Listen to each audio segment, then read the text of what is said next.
Hello friends, welcome to another video. Today we're filling in a couple holes in the wall and I'm going to show you how to do that real quick. If it's got a little edge on it, sometimes when you screw in a screw, it'll make a little lip there, it'll pull that out. I like to just push that down a little bit.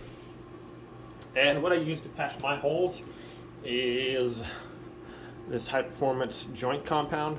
So this is it right here. If it dries a little bit, you can add a little bit of water, but I usually just grab a chunk of it down there, just like that, and just kind of push it into the hole.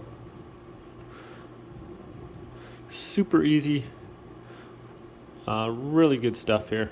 And I like to work it in, from different angles if it's kind of giving you a little bit of trouble, and just make sure it kind of is flush with the wall, or a little bit. You can even try to texture it a little bit to match or whatever. So that's like that. Really easy to do. If there's any stuff that you smooth on around the outside, you see a little around the hole, I have a little bit there. So just take your damp paper towel and just kind of wipe that off around there. And when that dries, that is going to be sandable and paintable.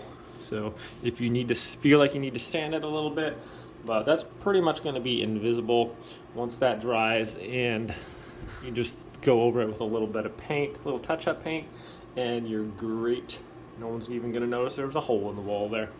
So thanks for watching this video, my friends. Be sure to like, subscribe, and I will see you next time.